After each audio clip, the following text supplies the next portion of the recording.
గవర్నమెంట్కి full powers ఉన్నాయి. Concurrent లిస్ట్లో పెట్టి స్టేట్ సెంటర్ రెండు అన్న దాని మీద చేయవచ్చు.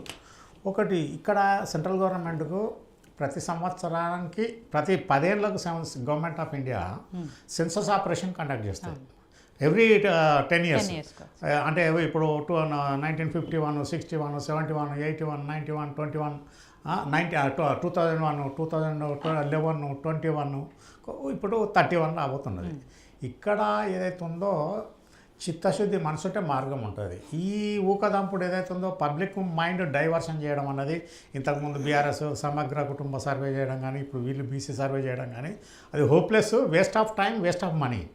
మొట్టమొదట బీసీ ఇప్పుడు వీళ్ళది ఎట్టున్నది అంటే అడవిలో అన్నం తిని ఆకులతో మూతులు తుడుచుకున్నట్టు ఉన్నది. ఏ గవర్నమెంట్ వచ్చినా కానీ వాళ్ళు కనీసం సిస్టమేటిక్గా ఒక ప్లానింగ్ ప్రకారం పోవడం లేదు. ఇక్కడ ఈ బీసీ కమ్యూనిటీ రిజర్వేషన్ ప్రకారం పోవాలన్నప్పుడు చాలా పారామీటర్స్ వీళ్ళు ఆలోచించాలి. ఇప్పుడు ఏదైతే ఉందో యాక్చువల్గా రాజ్యాంగము కేవలం 40 సంవత్సరాలకే రిజర్వేషన్ కంటిన్యూ చేయమని చెప్పింది. ఇక పొలిటికల్ పర్పస్లో ప్రతిసారి 10 ఏళ్ళ కోసం వాళ్ళు తాయిలాలు తీసుకొని వస్తున్నారు. ఆ ప్రకారం ఏదైతే ఉందో దాంతో చాలా అస్తవ్యస్తాలు అయిపోయినాయి. చాలా మంచి మన ప్రభుత్వ వ్యవస్థలు కానీ కేంద్ర ప్రభుత్వ సంస్థలు కానీ ఇవన్నీ ఏదైతే ఉందో ఈ సిస్టంతో మొత్తం డిస్టర్బ్ అయిపోయినాయి. అన్ని మూతలు పడ్డాయి, ప్రైవేటైజేషన్కి వచ్చేస్తుంది. అది వదిలిపెట్టేసి ఇక్కడ ఏదైతే ఉందో first Revanth Reddy Congress government BC survey చేయాలన్నప్పుడు దానికి శాస్త్రీయత, చట్టబద్ధత రెండు ముఖ్యం. మొట్టమొదలు మోడస్ ఆపరెండి ఎప్పుడు అంటే ప్లానింగ్ చేసుకున్న తర్వాత దానికి ఆర్డినెన్స్ ఇష్యూ చేయాలి, లేకపోతే అసెంబ్లీలో బిల్ పాస్ చేయాలి, చేసి సిస్టమేటిక్ సర్వేకి తీసుకురావాలి.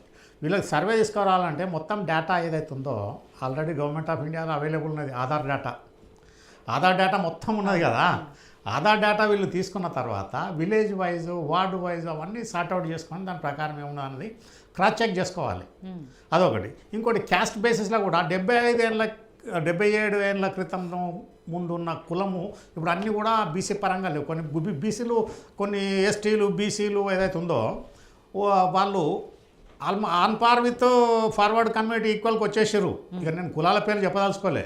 అట్లాంటి సోషియో ఎకనామిక్ సర్వేల ఆ కొన్ని కులాలను పక్కకు పెట్టాలి వీళ్ళు. నేను ఫర్ ఎగ్జాంపుల్ చెప్తాను. మహారాష్ట్రలో 10 ఏళ్ల క్రితం వరకు వెల్మాసు షెడ్యూల్ క్యాస్ట్. అక్కడ మహారాష్ట్రలో వెల్మాసు షెడ్యూల్ క్యాస్టు మీకు ఎంపీలు తెలుస్తాయి కదా. తర్వాత లంబాడాసు ఓపెన్ క్యాస్ట్. ఆడ అది మన ఓపెన్ కేటగిరీ ఫార్వర్డ్ క్యాస్ట్ కింద లెక్క. ఆడ ఎస్టీ రిజర్వేషన్ ఇవన్నీ లేవు. ఈ రకంగా కొన్ని ఏదైతే ఉందో ఈ అస్తవ్యస్తాలన్నీ దాన్ని పరిశీలన తీసుకొచ్చిన తర్వాత చేయాలి. ఇప్పుడు ఫస్ట్ వీళ్ళు plan of action planning department ఏం చేయాలంటే బీసీ కులగణన సర్వే చేయాలన్నప్పుడు వీళ్ళు ఒక లీగల్ డాక్యుమెంట్ తయారు చేసుకోవాలి.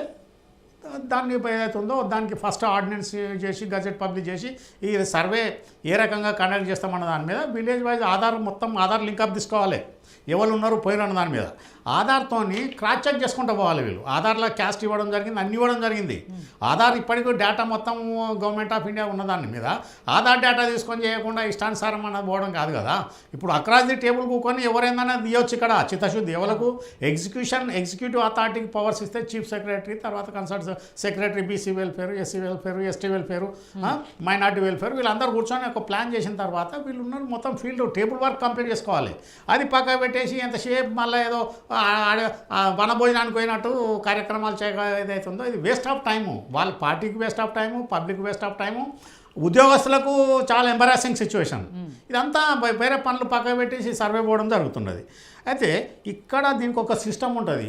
ఎప్పుడైతే ఉందో ఒక గవర్నమెంట్ ఏ జాయిన్ రాజ్యాంగబద్ధంగానే కాదు చేసేది. ఇక్కడ రాజ్యాంగబద్ధమైన పరిపాలన చేసినప్పుడు ఈ బీసీ వెల్ఫేర్ మినిస్టర్ లేడనుకుంటాను నాకు తెలిసిన కాడికి. ఇప్పటికీ ఎవరికో వేరే వాళ్ళకే ఉంటుంది full time. Ponnam Prabhakar BC welfare minister ఉన్నప్పుడు ఆయన ఫుల్ పేజ్గా ఆయన టేకప్ చేయాలి. చేసినప్పుడు ఏదైతే ప్రైమరీ నోటిఫికేషన్ ఇవ్వాలి, డ్రాఫ్ట్ ప్రిలిమినరీ నోటిఫికేషన్ ఇవ్వాలి, తర్వాత సర్వే కండక్ట్ చేయాలి. దాని మీద మళ్ళీ ఏం చేయాలంటే డ్రాఫ్ట్ నోటిఫికేషన్ ఇవ్వాలి. ఓటర్ లిస్టు తయారు చేస్తారు కదా, ఇచ్చిన తర్వాత ఫైనల్ పబ్లికేషన్ చేయాలి. అది ఫైనల్ వెరిఫికేషన్ చేసిన తర్వాత అథెంటికేషన్. ఇక్కడ చట్టం ఏంటంటే కొందరు తప్పుడు రాయించుకునే పరిస్థితి ఉన్నది. ఇక్కడ ఓసీలు బీసీలు రాయించుకుంటారు, తర్వాత మళ్ళీ బీసీలు కొన్న ఏసీ రాయించుకోవచ్చు. దీని మీద ఏదైతుందో చట్టం లేదంటే వీళ్ళు తప్పుడు సమాచారం ఇస్తే లయబుల్ ఫర్ ప్రాసిక్యూషన్ అన్న దాని మీద ఆ లీగల్ ప్రాసిక్యూషన్ ప్రొవిజన్ పెట్టింది అనుకోరి తప్పుడు సమాచారం రాదు. అది పక్కకు పెట్టేసి వీళ్ళు ఎంతసేపు ఇదేమన్నా స్టేట్ ప్లానింగ్ కమిషన్ ఏం చేస్తున్నది, చేయాలి కదా, స్టేట్ ప్లానింగ్ కమిషన్ పనే కదా. అదే రాంగోపాల్ గారు, వీళ్ళు ఇప్పుడు అంటే బీఆర్ఎస్ వాళ్ళు ముఖ్యంగా ఎంతసేపటికి గతంతో పోలిస్తే ఇప్పుడు బీసీ జనాభా తగ్గింది, అప్పుడు 51% ఉన్నోళ్ళు ఇప్పుడు 42%కి ఎట్లా వచ్చారు ఇవన్నీ అడుగుతారు. అప్పుడు వాళ్ళు చేసిన దానికి చట్టబద్ధత లేదు. సో ఆ లెక్క మాత్రం ఎంతవరకు కరెక్ట్ అనుకో. అది నేను ఏమంటున్నా, అది ఇది ఏది కాదు. వీళ్ళు total it is no legal sanctity for సమగ్ర కుటుంబ సర్వే ప్రజెంట్ బీసీ సర్వే దేని కూడా లేదు. రేపు రిజర్వేషన్ చేసినాడు ఛాలెంజ్ చేసిన అనుకోరు విలేజ్, దీనికి చట్టబద్ధత అంటే ఏం చేస్తుంది గవర్నమెంట్, నోరు తెరవాల్సి వస్తుంది. ఏదైతే అక్కడ దానికి ఏమి లేకుండా అవుతానే పోతుంది కదా. సిస్టమేటిక్ సర్వే కండక్ట్ చేసి నువ్వు ఫుల్ ప్రూఫ్ సిస్టమ్ ఉండేసి ఉండాలి. ఇక్కడ విలేజ్లో సర్వే కంప్లీట్ చేయడానికి అనేది ఫస్ట్ మొట్టమొదట 14 నెలలైనా కూడా రాకముందు ఊకదంపుడు ఉపన్యాసాలు ఇచ్చి మేము ఇది చేస్తాం అన్నది విఆర్ఓ సిస్టమ్ లేదు, విఆర్ఏలు లేరు, ధరని అప్డేట్ కాలేదు. దానికి వీళ్ళు ఏం చేయాలి, ప్రతి విలేజ్కి వీళ్ళు చేయాల్సిన గొప్ప పని ఏదైతుందో ప్రతి విలేజ్కి ఒక మీ సేవా సెంటర్ ఇవ్వాలి. యాక్చువల్గా 1000 పాపులేషన్ అంటే ఒక మీ సేవా సెంటర్ ఇవ్వాలి. అన్ఎంప్లాయీస్కి వీళ్ళు ప్రొవైడ్ చేసినట్టుంటే ఆ మీ సేవలో ఎన్రోల్మెంట్లు అన్నీ కరెక్ట్ వస్తాయి కదా. విజయాలు కాదు రేపు కానీ సంవత్సరం లోపల కానీ పరగబడేది ఏమున్నది, దేశం కొట్టుకుపోయేది కదా, ఎలక్షనే కాదు కదా ఇది. అది ఎక్కడ ఎప్పుడైతే ఈ ఇమ్మీడియట్ అర్జెంట్ సర్వే ఎక్కడ వస్తుంది అంటే ప్రభుత్వం రాజ్యాంగం అలో చేసేది ఎప్పుడు వరదలు వచ్చినాయి అనుకోరి, ఉప్పెన వచ్చింది అనుకోరి, పొలాలు ఎన్ని కొట్టుకుపోయినాయి ఏమనేది సర్వే చేయడం అది సమాజం చట్టము అంగీకరిస్తుంది. తర్వాత ఫైర్ యాక్సిడెంట్స్ అయినాయి అనుకోరి, సర్వే చేయడానికి అది వస్తుంది. ఇటువంటి ఎమర్జెన్సీ సిచ్యువేషన్లో ఈ సర్వేలకు లీగల్ శాంక్టిటీ అన్నది అది రాజ్యాంగం ఒప్పుకుంటుంది. అది పక్కన పెట్టి ప్రతిసారి ఇట్లా అట్లా అన్న దాని మీద పెట్టడం అనేది వేస్ట్ ఆఫ్ టైం. ఈ పార్టీ ఆ పార్టీ రాజకీయ లబ్ధి కోసం చేయడం అన్న దాని మీద కాకుండా రేపు బీసీ రిజర్వేషన్ చేస్తారు, ఛాలెంజ్ చేస్తారు, కోర్టుకు పోతుంది. వీళ్ళు ఏం చెప్తారు, ఏంది నీ యాడ్ స్టిక్ ఏంది, రూల్స్ ఏంది, రెగ్యులేషన్స్ ఏంది, చట్టం ఏంది, ఎట్లా పరిస్థితి అన్నది చెప్పడానికి వీళ్ళ దగ్గర వీళ్ళకి ఒక అర్థమైతే ఉండాలి కదా, ఈ పద్ధతి ప్రకారం చేసినామని చెప్పడానికి. అది పక్కకు పెట్టేసి 3.1% మిస్ అయిందన్నది మిస్ కాలేదన్నది విషయం వేరు. ఇదే హైదరాబాద్ జనాభా 1,10,00,000 జనాభాలో దాదాపు 20-30 లక్షలు నార్త్ ఇండియన్స్ ఉంటారు. వాళ్ళంతా ఈ ఐటీ సెక్టర్ ఏరియా ఉంది కదా, అది వాళ్ళు బిజినెస్ కమ్యూనిటీ ఎవరైతే పటేల్స్ వాళ్ళు వీళ్ళు ఉన్నారు కదా, వీళ్ళు ఇయ్యరో లేదో కంపల్సరీ డేటా ఇవ్వాలి. ఎప్పుడు ఎట్లా అంటే దాంట్లో కండిషన్స్ పెట్టాలి. ఈ సర్వేలో పార్టిసిపేట్ అయ్యి కరెక్ట్గా ఇన్ఫర్మేషన్ ఇస్తేనే వాళ్ళకు ప్రభుత్వ యొక్క పథకాలు కానీ ఫలిత లాభం కానీ మీకు అందుబాటులోకి వస్తుంది. లేకపోతే తప్పుడు సమాచారం ఇస్తే శిక్ష అన్న దాని మీద అది పెట్టుకురావాలి. అది పెట్టుకురాకుండా ఎంతసేపు వాళ్ళన్నారని వీళ్ళన్నారని వాళ్ళన్నది కాకుండా దాని legal sanctity important. Actually wrong message వెళ్ళింది అంటే దీంట్లో వివరాలు ఏదైనా చెప్తే వచ్చే పథకాలు ఎక్కడ రాకుండా పోతాయో అన్న భయం. అది భయం అన్నది కాదు. ఇప్పుడు సుప్రీంకోర్టు ఏం చెప్పింది తెలుసా, నిన్ననే ఏమన్నా supreme court, are we not creating class of parasites SC slams freebies promised before polls. నిన్ననే మొన్న మాట్లాడింది సుప్రీంకోర్టు. అంటే ఎంత భయంకరంగా సుప్రీంకోర్టు అబ్జర్వ్ చేస్తుందా అంటే ఎన్నడో ఒకనాడు పిడుగు పడుతుంది కదా, ఇష్టానుసారం అన్నది కాకుండా ఇప్పుడు రాబోయే పరిస్థితి ఏందన్నది వాళ్ళకు కూడా మేధావులే సుప్రీంకోర్టు జడ్జిల దాకా పోగలుగుతారు.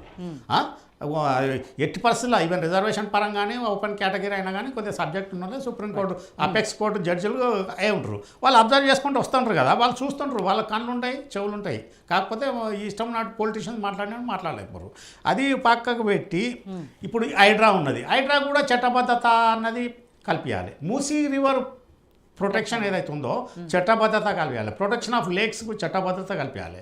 ఇది ఏదైతే ఉందో లా డిపార్ట్మెంటు ప్లానింగ్ డిపార్ట్మెంటు చేయాల్సిన పనులు ఏదైతే ఉందో వాళ్ళు ఎవరేం చేస్తలేరు, టైంపాస్ చేస్తున్నది ఎప్పుడే కానీ గవర్నమెంట్. ఇప్పుడు గత 10 ఏళ్ళలో అట్లా ఉంది, ఇప్పుడు కూడా అదే పద్ధతిలో పోతున్నది. 14 నెలలైనా కూడా వీళ్ళు ఏదైతే ఉందో ఫుల్ ప్లేడ్స్ ఈ రోజు వరకు కూడా 14 నెలలైనా 6 మంత్రి పదవులు నింపకుండా ఒక correct plan of action important. Chief సెక్రటరీకి ఫ్రీడమ్ ఇవ్వాలి. ఇక్కడ చీఫ్ సెక్రటరీ ఏమైంది, నథింగ్ బట్ ఏ పప్పెట్.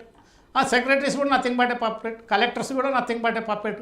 ఏదైతే ఉందో లెజిస్లేటర్స్ ఎప్పుడైతే ఎగ్జిక్యూటివ్ ఆఫీసర్స్ పవర్స్ హైజాక్ చేసిరో ఇక్కడ మనకు లీగల్ శాంక్టిటీ ఉండదు, కరెక్ట్ దానికి ఉండదు. ఇక్కడ ఉన్నదానికి నేను ఏమంటున్నా, ఇవాళ మన ప్రేమ్ గాంధీజీ కూడా చెప్పుడు కాదు, నువ్వు సెంటర్లో కూడా నీకు ఫుల్ ఉన్నాయి కాబట్టి నువ్వు చట్టబద్ధ తీసుకురా. రేపు 2031లో మొత్తం క్యాస్ట్ సర్వే చేయి, ఇప్పటి నుంచే ప్లానింగ్ చేయవచ్చు కదా.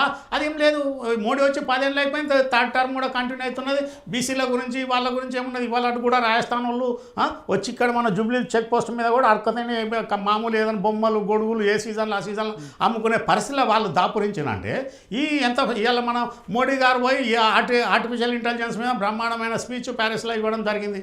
ఆ పరంగా కూడా నేను ఏమంటున్నా, ఇక్కడ కిందికి ఎవడైతే మినిమం గూడు గుడ్డ లేకుండా ఎలాంటి విద్య లేకుండా ఇప్పటికి కూడా ఇంకా బిలో పావర్టీలో ఉన్నారన్న దాని మీద మనకు చాలా శోచనీయమైన విషయం.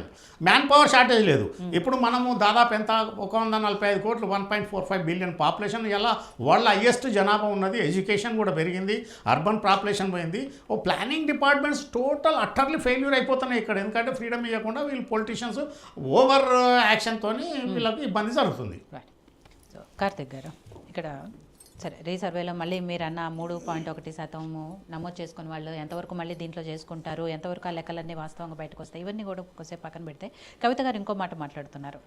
3 బిల్లులు తీసుకురావాలి, ఒక బిల్లు కాదు. విద్యలో ఉద్యోగాల్లో 46%తో అండ్